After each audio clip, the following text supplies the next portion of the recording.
All right, folks, I am here with the one and only Chrissy Marie, Inner Child Alchemist, one of my favorite people to follow on social media. All the links are in the description. Go follow her, check out her stuff. It's amazing. Chrissy, thank you so much for being here. I really appreciate you taking the time to come on and share your story. And yeah, if you don't mind, go ahead and take it away and let us know how you got to this place where you started to discover your inner child and play and all these beautiful things that you surround yourself with. Oh, thank you for having me on. Very exciting. So I was born in, I mean, that is kind of where it starts and it's not. Quick, I'll just give you a little bit of my childhood context. I'm the oldest of 5 kids and grew up in a Catholic household.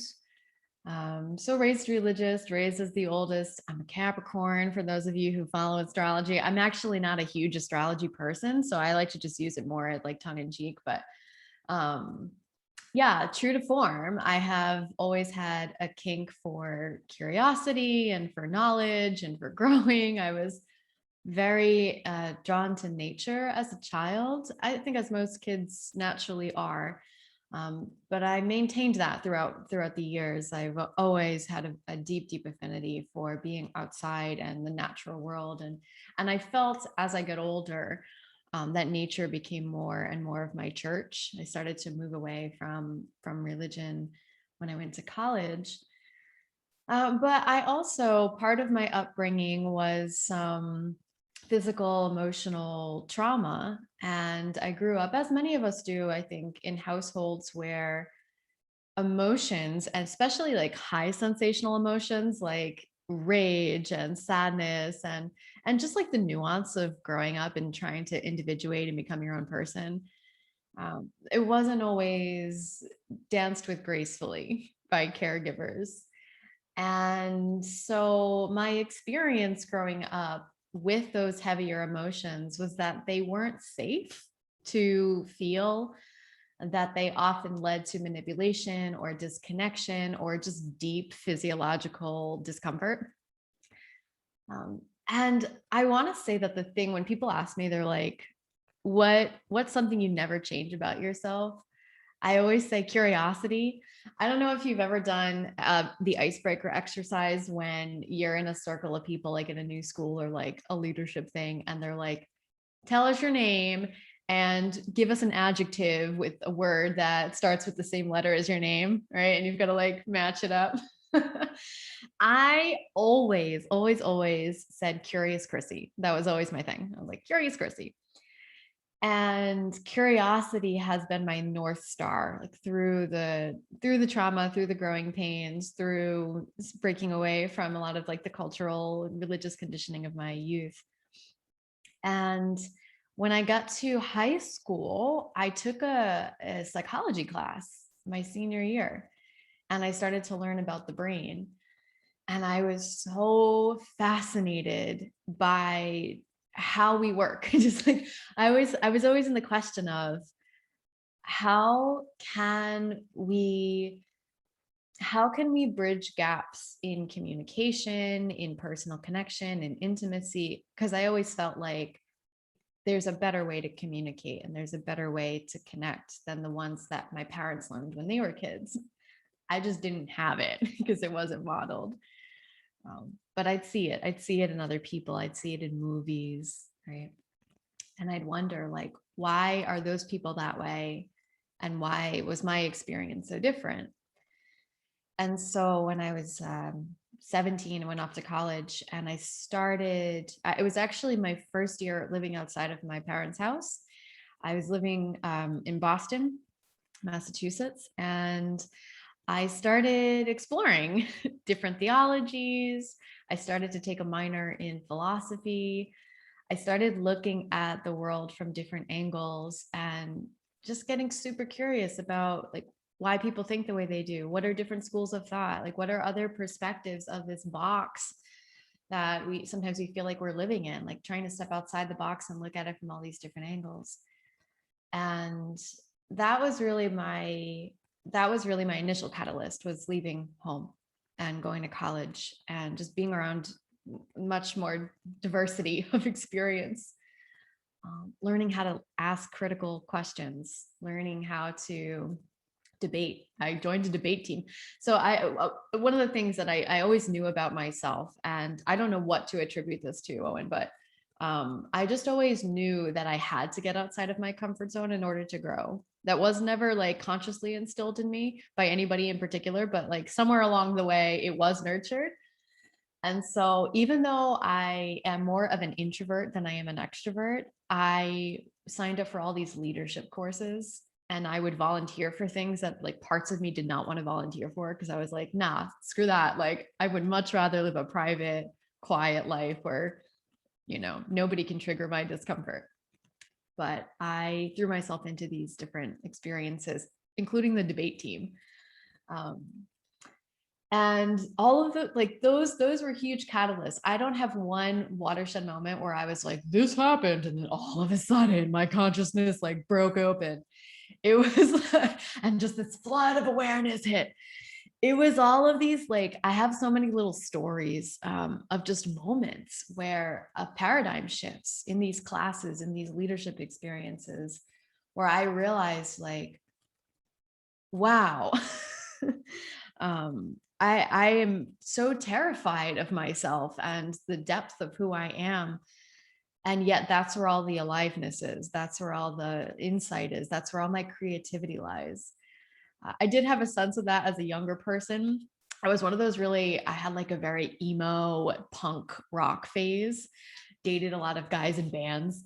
And one of the things that I loved, like this is such a cliche, such a genre cliche, but I would always after breakups, part of me would be so thrilled because I was like, whoa, there's so much poetry here. There's so much aliveness in this sorrow, in this pain. And so I had this deep sense that like pain and discomfort had a lot of magic in it.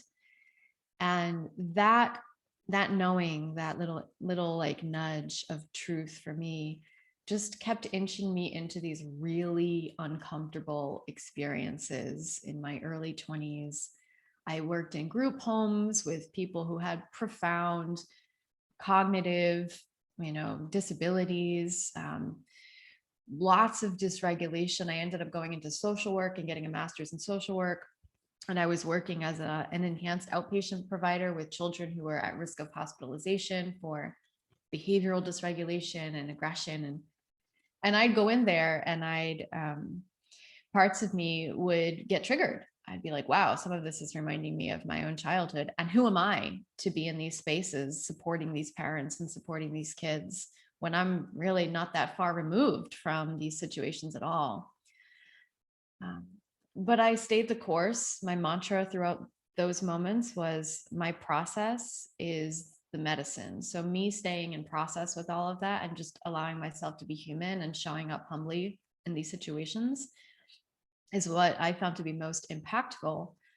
And then some of the bigger shifts for me, like how I got here, I'm now working for myself. It's been 3 years. I've left agency work. I've left the system. I've been a solopreneur now, with no business experience, just really learning as I go. I started paying for a personal development membership where it was like $70 a month. And I was like, holy shit, that's so much money. I was like, oh no, I can't.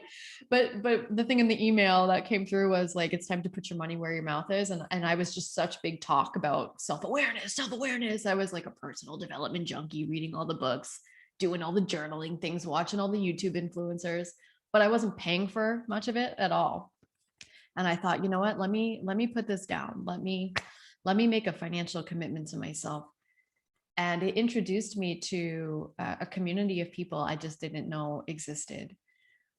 I was very codependent in my friendships. I was the savior in the drama triangle. I was like the one that everybody came to for support and advice. And I was also very much a lone wolf because I didn't trust that anybody could hold me. I was like, I'm the holder, but I'm way too intense to be held. Nobody's going to be able to handle that.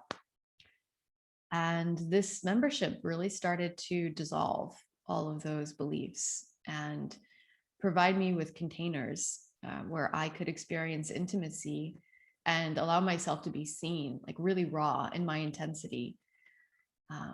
And it was very uncomfortable, but it was those moments, that saying yes to that membership and then saying yes to consecutive leadership embodiment workshops, plant medicine, just things that really threw me into the deep end, was pivotal.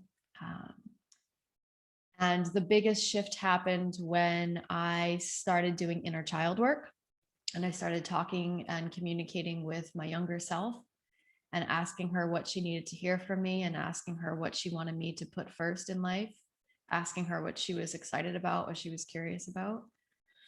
And very slowly, I started painting more, singing and dancing more.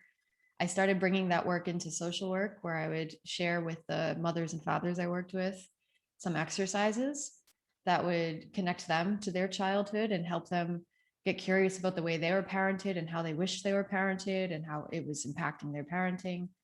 And it, for the parents that had access to those conversations, it was pivotal.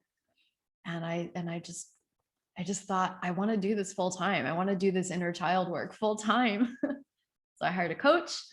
I started transitioning from the work I was doing. It took about a year and a half. Had like a little 3-month safety net, jumped, and I've been okay. It's been, I mean, this is like such a tiny synopsis. It's been a wild roller coaster. I don't regret any of it. Now I get to work with just the most incredible, beautiful people. I get to do and offer all of the things that I find to be the most impactful, helping people connect to their childlike essence, redefine what it means to play. It's just beautiful, beautiful work.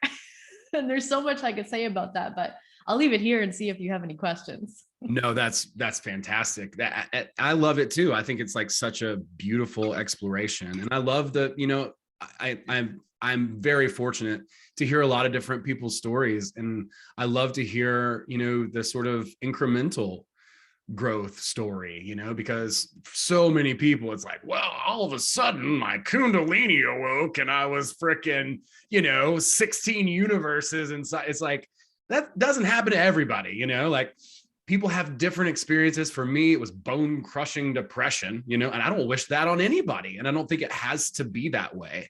Some people think it does. Like, it's like, well, you have to, hit the dark night of the soul and, all of that. But everyone's going to have their own individual experience. And I love that yours, is kind of a contrast, I guess, to a lot of the ones that I've heard, because of that incremental, you just following your curiosity, which is beautiful to me. Like, that's the thing that leads to passion, to purpose, to fulfillment, right? Like, and I think that's beautiful that's that word. How lucky that you have a C name, that you can, that you can be, curious, Chrissy, because I feel the same way, right? Like, without that curiosity, without following that, I certainly wouldn't be on the path that I'm on. So I want to encourage everybody, to ask themselves, and maybe you could give us just a tip or an exercise to kind of wrap this little segment up, of how people could begin that, a little bit of that work, like how to dig into that inner child a little bit. I'll give a very, very simple exercise, something that I did organically throughout the years. And I realized, like, wow, this is kind of profound. Is just taking things that are very ordinary and sitting with them intentionally for 5 minutes and looking at them as if you are an alien that just landed on this planet and you have no idea what it is. So let's see. I've got this rock, which actually doesn't feel very ordinary. It's a crystal and it's the coolest. It's this like prismatic quartz thing. But like taking something like this, or a rock from your backyard, maybe putting it underwater, because rocks look super cool when they're wet, and just staring at it like, what is this thing? As if you had no idea. And just allowing yourself to feel it with whatever senses you have access to, like touch, sight, smell, taste, if it's not too dirty. And just allowing yourself to get immersed in the wonder of it. You can do this with your name even. Sometimes I'll just sit there and I'll say my name over and over and over until it doesn't make sense anymore. And I'm just like, what is my name? Like, what is, like, why are we called the way we're called? And just start asking questions and looking at things from a beginner's, this like childlike mind. A little game I like to play too, if you like games, is just take a walk somewhere where you can access, if you can access walking, or just stare out your window and pretend like you've never looked outside before, and just start to get curious about everything you notice. That there's that phrase, like the devil's in the details. I say God's in the details. Like you look close enough and you start to just get like, whoa, holy shit. Like, wow, what is here? I love that. That's such a good little reframe flip, God's in the details. Like, let's look at this. Oh, Yes. yeah. I love that. Yeah, I'm just going to go around and start licking pretty much whatever. Light switches, I release myself from all responsibility. This is not medical advice. But no, that's brilliant. I love that. Yeah. And I encourage everybody, give that a try. I'm going to go out and, like I said, go and try to look at things from that fresh perspective, from basically first principles. What is this thing? I love that. And I want to encourage everybody to follow Chrissy. I'll put, like I said, all the links below, and we're going to do another little segment. So follow on Rockfin or Patreon. We're going to go just a little bit deeper, and yeah, I'm excited. And I'm really honored and privileged and grateful for you to share some time today, because like I said, I'm just a huge fan of your work and I love what you're doing. So thank you. Thank you.